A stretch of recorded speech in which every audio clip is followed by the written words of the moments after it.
Assalamualaikum warahmatullahi wabarakatuh. Kembali lagi di channel Bagong Cerpen. Untuk kisah kali ini saya akan membawakan sebuah cerita yang berjudul Selamat dari Tumbal Pesugihan Berkat Doa Ibu.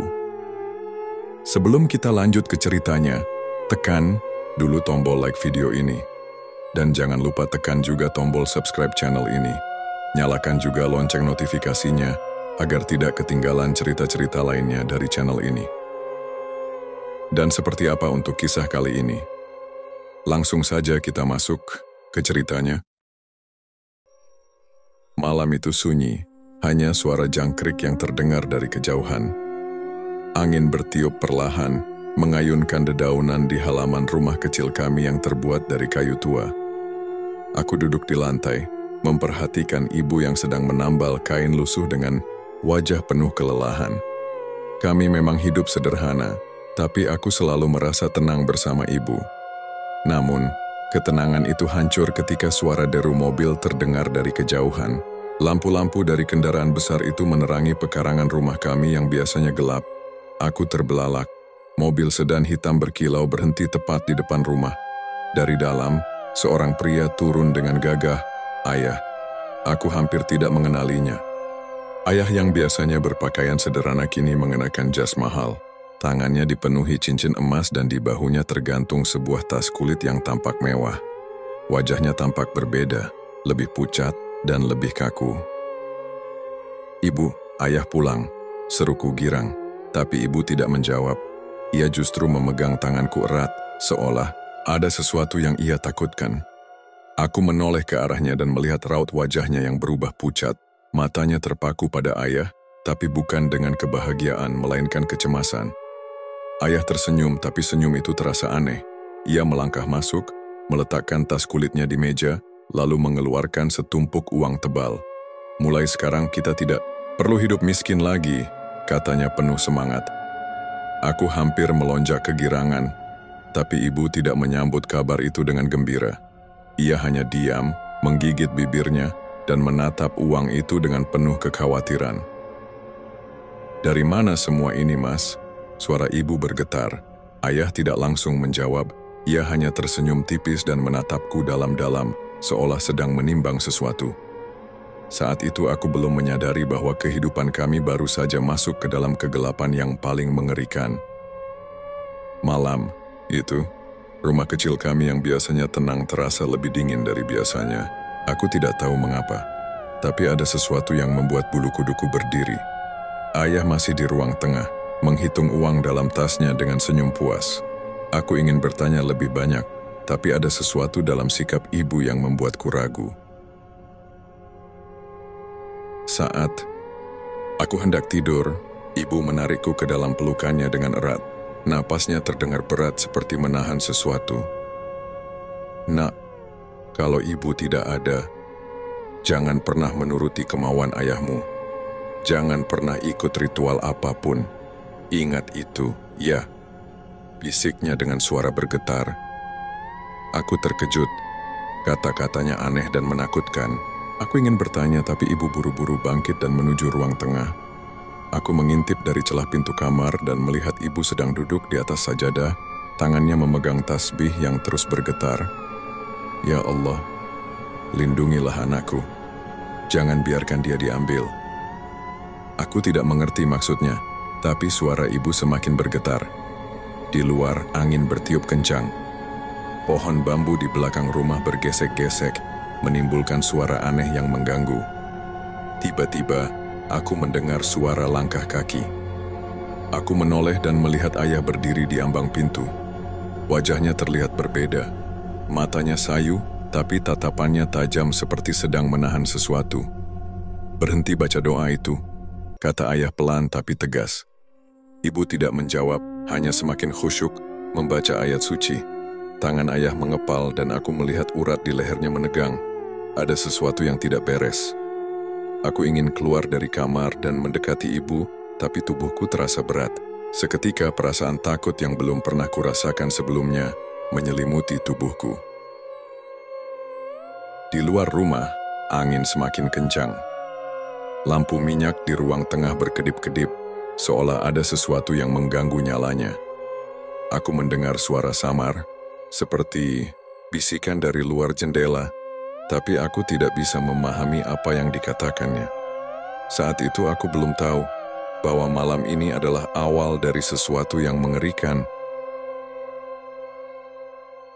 Malam semakin larut, tapi aku tak bisa memejamkan mata.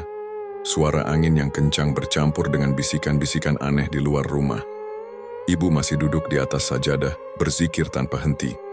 Sementara ayah hanya berdiri di ambang pintu, menatap ibu dengan ekspresi kosong.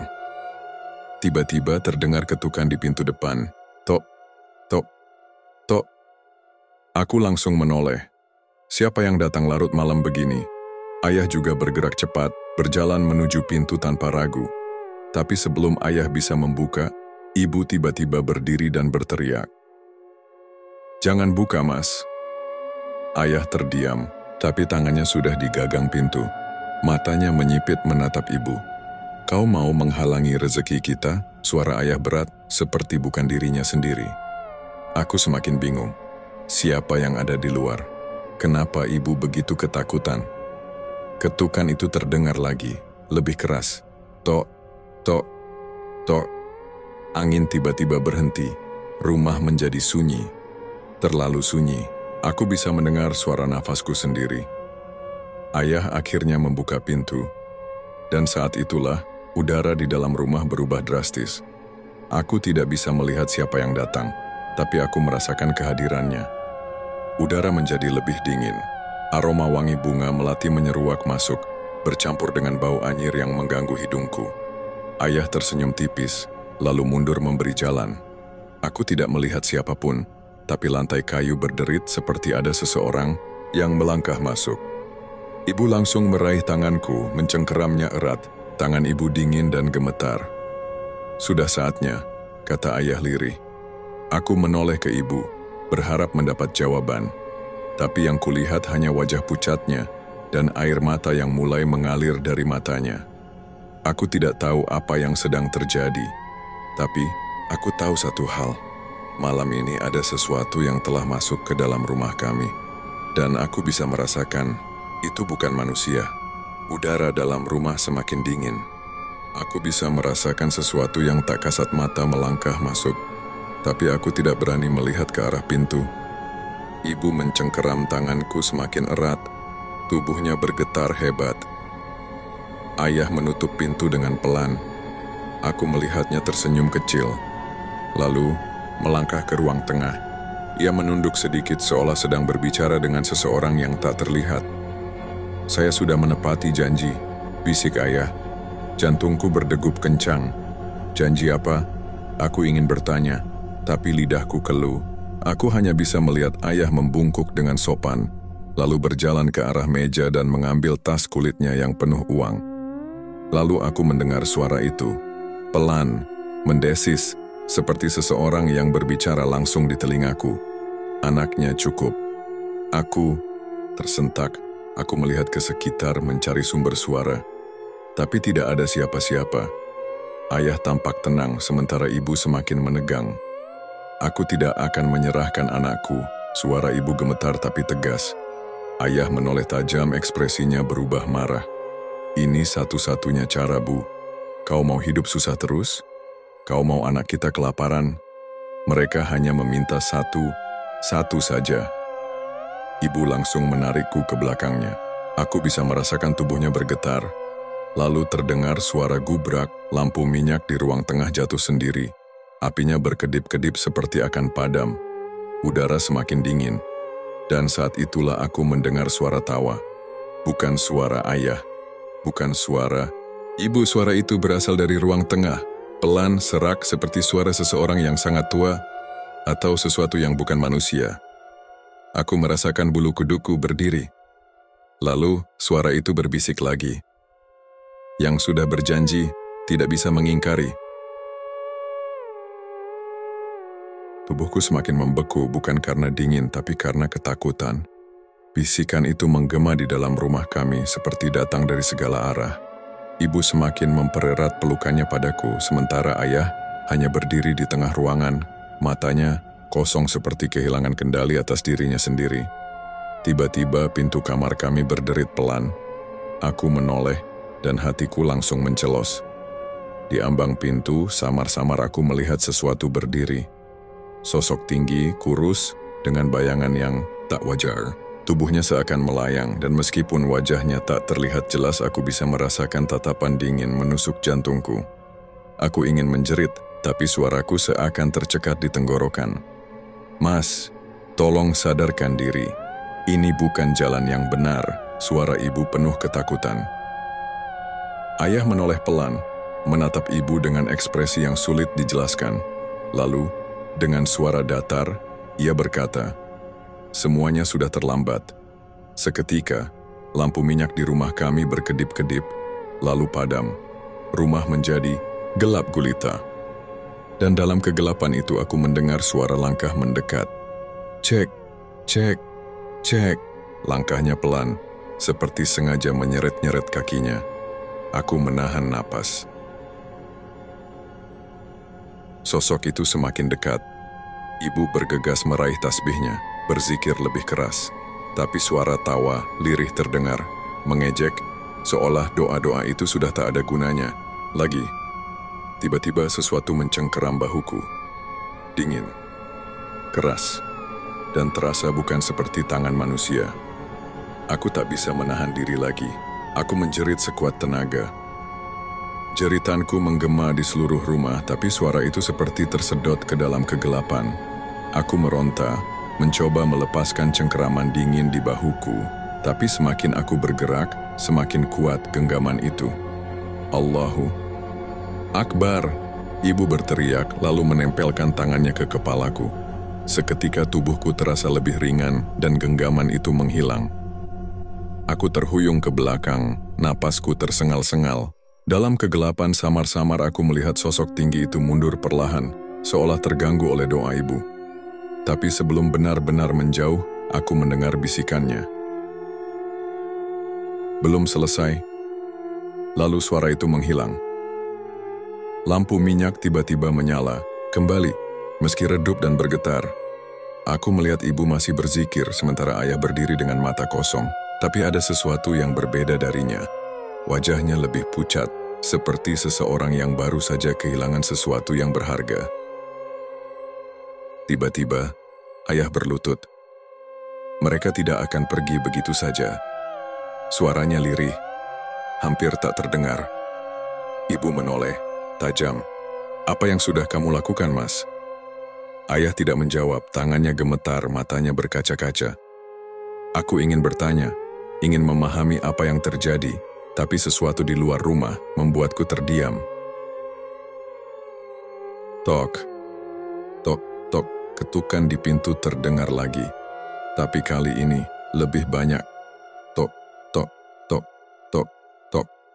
Bukan hanya satu orang, ada banyak. Aku menelan ludah.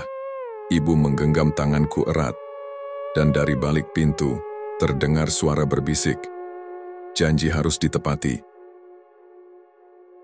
Ketukan itu semakin keras. Tok, tok, tok. Rumah kami bergetar pelan, seakan sesuatu yang tak terlihat sedang berusaha masuk. Ibu menarikku ke sudut ruangan, tangannya dingin dan gemetar. Aku bisa melihat bibirnya bergetar saat terus berzikir. Tapi ayah tetap berdiri di depan pintu, wajahnya penuh kebimbangan. "Mas, jangan buka!" Suara ibu hampir menangis. Ayah tidak menjawab. Tangannya terangkat, perlahan meraih gagang pintu. Tok, tok, tok. Ketukan itu berubah menjadi gedoran, lebih keras, lebih memaksa. Dari celah pintu, aku bisa melihat sesuatu yang membuat darahku membeku. Bayangan hitam, tinggi, melayang tanpa kaki. Aku tidak bisa melihat wajahnya, tapi aku bisa merasakan tatapan itu menusuk ke dalam jiwaku. Lalu, dari balik pintu, terdengar suara serak yang tak wajar. "Buka, waktunya sudah tiba." Ayah berhenti sejenak, tangannya bergetar di gagang pintu. Ibu semakin panik. Dengan suara bergetar, ia berteriak, "Mas, sadar, ini anak kita." Aku melihat sesuatu berubah di wajah ayah. Matanya berkedip, seolah tersadar, Dari hipnotis yang tak kasat mata, ia menatap ibu lalu aku lalu ke pintu. Tapi sebelum ia bisa mundur, bam! Pintu terbuka sendiri. Angin dingin menerjang ke dalam rumah, membawa bau busuk yang membuat perutku mual. Lampu minyak langsung padam, dan dalam kegelapan, aku melihat sesuatu masuk ke dalam rumah. Tinggi, kurus. Matanya merah menyala, dan ia menatap lurus ke arahku. Udara di dalam rumah mendadak berat, seperti ada sesuatu yang menekan dadaku hingga sulit bernapas. Sosok itu berdiri tegak di ambang pintu, tinggi, kurus dengan mata merah menyala yang menatapku tanpa berkedip. Ibu langsung menarikku ke belakangnya. Tubuhnya gemetar, tapi ia tetap berzikir dengan suara lantang. Allahu Akbar, Allahu Akbar. Makhluk itu tidak mundur. Justru, ia melangkah masuk seolah doa ibu tidak berpengaruh padanya. Aku melihat ayah, berharap ia melakukan sesuatu, tapi ayah malah terjatuh ke lantai, tubuhnya lemas, matanya kosong. Ia berbisik, suaranya hampir tak terdengar. Maaf, aku tidak bisa menolak. Ibu menoleh ke arahnya, wajahnya penuh kemarahan dan air mata. Mas, kau sudah menyerahkan anak kita, kau tega. Aku semakin ketakutan. Tubuhku membeku saat makhluk itu berjalan mendekat. Langkahnya lambat tapi pasti. Lalu ia berbicara, bukan dengan suara manusia, tapi suara serak dan berat yang bergema di seluruh rumah. Satu nyawa, untuk kelimpahan harta. Aku tersentak. Jadi, ini semua karena pesugihan. Jadi ini alasan mengapa tiba-tiba kami menjadi kaya. Aku ingin lari, ingin bersembunyi, tapi tubuhku tidak bisa digerakkan, seperti ada kekuatan tak terlihat yang menahanku di tempat. Makhluk itu semakin dekat. Tangannya yang kurus panjang mulai terulur ke arahku. Kuku-kukunya hitam dan tajam, bergetar seolah lapar akan sesuatu. Aku ingin menjerit. Tapi tiba-tiba, brak, sesuatu menghantam pintu dengan keras. Dari luar, terdengar suara lain. Suara lantang seorang lelaki tua, disertai bacaan ayat suci yang menggelegar. Makhluk itu langsung menoleh, matanya menyipit marah. Dan untuk pertama kalinya, aku melihatnya mundur selangkah. Ayat suci itu bergema semakin keras. Dari pintu yang setengah terbuka, aku melihat seorang lelaki tua berdiri tegap di luar. Jubahnya berkibar ditiup angin malam, tangannya menggenggam tasbih, dan bibirnya terus melantunkan doa. Makhluk itu menggeram. Suaranya seperti campuran lolongan dan desisan ular. Aku melihat tubuhnya mengejang, matanya merah semakin membara, seolah terbakar oleh bacaan yang berkumandang. Ibu langsung menarikku ke sudut ruangan, mendekapku erat. Sementara ayah hanya bisa duduk gemetar, wajahnya penuh penyesalan. Lelaki tua itu melangkah masuk, suaranya lantang penuh wibawa. Masih ada waktu untuk bertaubat, nak. Jangan biarkan anakmu menjadi tumbal. Aku menoleh ke arah ayah. Wajahnya basah oleh air mata. Dengan suara gemetar ia berbisik, aku tidak ingin kehilangan dia. Makhluk itu meraung marah. Rumah bergetar, seolah akan runtuh. Dari kegelapan, bayangan hitam menjalar di lantai, bergerak cepat menuju ayah. Aku melihatnya dengan jelas. Bayangan itu memiliki bentuk tangan, panjang, kurus, dengan kuku-kuku yang siap mencengkeram ayah. Awas, aku menjerit. Tapi sebelum bayangan itu menyentuh ayah, lelaki tua itu mengangkat tangannya dan berteriak, A'udzubillahi minasyaitonirrajim. Cahaya putih tiba-tiba menyala dari genggamannya menerangi seluruh ruangan.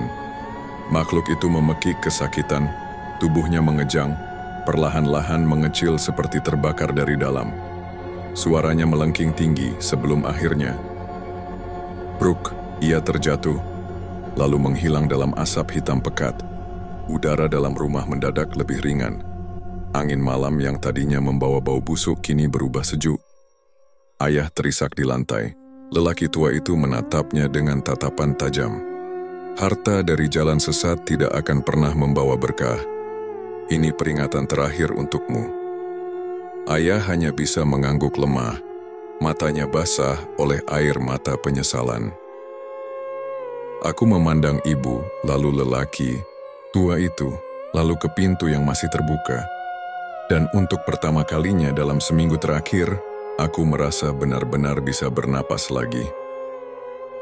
Rumah kami sunyi, hanya suara napas tersengal ayah yang terdengar. Aku masih menggenggam tangan ibu erat, tubuhku gemetar setelah semua yang terjadi. Lelaki tua itu melangkah mendekati ayah yang masih terduduk lemas di lantai. Suaranya dalam dan tegas. Jin itu belum benar-benar pergi, ia hanya terusir karena doa dan ayat suci. Jika kau masih menyimpan niat buruk, ia akan kembali, dan kali ini tidak ada yang bisa menolongmu. Ayah mengangguk, lemah. Aku menyesal. Suaranya bergetar nyaris tak terdengar. Aku tidak tahu harus berbuat apa. Aku hanya ingin kita lepas dari kemiskinan. Lelaki tua itu menarik napas panjang. Kau mencari harta dengan cara yang salah. Kau berjanji, dan jin itu menagihnya. Kau selamat hari ini bukan karena usahamu, tapi karena istrimu yang terus berdoa dan anakmu yang tak bersalah. Ibu terisak, memelukku erat. Aku masih bisa merasakan sisa dingin di tubuhku, sisa dari kehadiran makhluk itu. Apa yang harus kulakukan? Tanya ayah dengan mata kosong. Lelaki tua itu menatapnya dalam. Bertaubatlah, kembalikan semua harta yang kau dapat dari jalan haram. Jika kau ingin hidup tenang, putuskan semua ikatan dengan dunia jin itu. Jika tidak, mereka akan datang lagi. Mungkin tidak malam ini, mungkin tidak esok hari, tapi mereka akan menagih janji. Ayah menangis. Untuk pertama kalinya, aku melihat ayah begitu rapuh. Malam itu, lelaki tua itu tinggal bersama kami, membimbing ayah untuk bertaubat. Kami membaca ayat-ayat suci hingga fajar. Dan sejak saat itu hidup kami berubah. Harta yang dulu melimpah mulai memudar. Satu persatu barang berharga yang ayah dapat dari pesugihan lenyap. Kami kembali hidup sederhana, tapi hati kami lebih tenang. Tapi satu hal yang selalu kuingat, setiap malam Selasa, aku masih bisa merasakan hawa dingin di luar rumah. Seperti ada yang mengawasi, seperti ada yang masih menunggu. Mungkin janji itu belum sepenuhnya lunas.